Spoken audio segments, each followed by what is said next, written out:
요셉은 성경에 나오는 대표적인 입지전적인 인물입니다. 그를 죽이려는 형들의 음모로 깊은 구덩이에 떨어져 구덩이 인생이 되었습니다. 이후 상인에게 팔려서 애굽에서 노예가 되었습니다.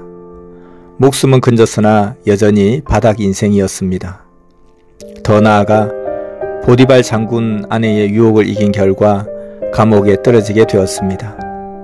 노예보다 더 깊은 바닥 인생으로 전락했습니다. 요셉의 17세부터 30세까지는 이처럼 완전한 바닥 인생이었습니다. 그런 그가 구덩이, 노예, 감옥에서 일어설 수 있었던 이유는 무엇일까요?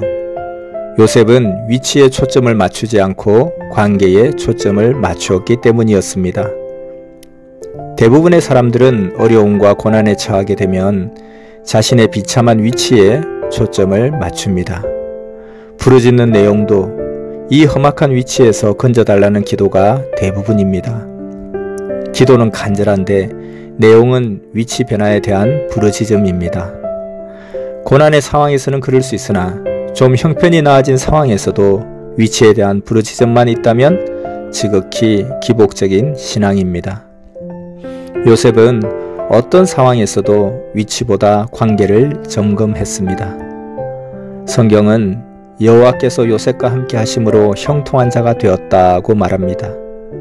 위치는 노예인데 관계는 하나님이 함께하는 모습입니다. 감옥에서도 마찬가지였습니다. 위치는 감옥인데 관계는 하나님이 함께 하시는 모습이었습니다.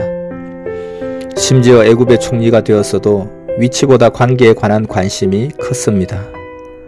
요셉은 위치 때문에 교만해지거나 타락해지지 않았습니다.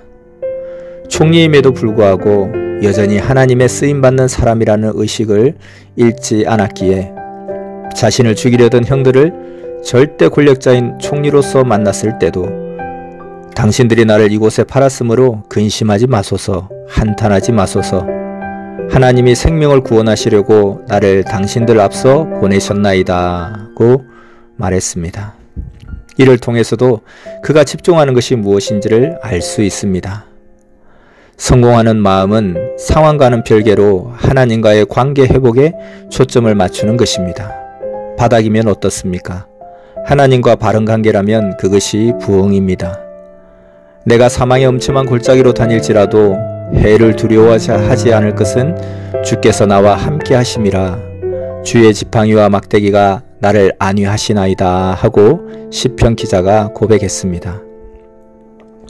위치는 사망의 엄침한 골짜기지만 하나님이 함께 하시기에 두려움이 없다는 고백으로 위치가 아닌 관계에 집중하는 모습입니다. 우리 인생 도정 중에 바닥이나 정상 어디에도 놓일 수 있습니다. 문제는 위치에 집중하며 낙심하지 말고 관계에 집중하며 힘을 내야 됩니다. 삶에 고난이 있는 이유가 무엇입니까? 바른 관계를 원하시는 하나님의 의도된 인도하심일 수 있기 때문입니다. 이스라엘은 출애굽 이후 광야의 40년을 통과하면서 하나님과의 바른 관계를 맺어 나갑니다. 그래서 광야는 가치가 있는 것입니다. 광야라는 위치에 마음을 두지 말고 바른 관계를 맺는 축복의 장소로 이해하면 좋을 것입니다. 지금 서 있는 곳이 어디든 바른 관계를 맺기 바랍니다. 그것이 신앙과 삶의 진정한 싸움입니다.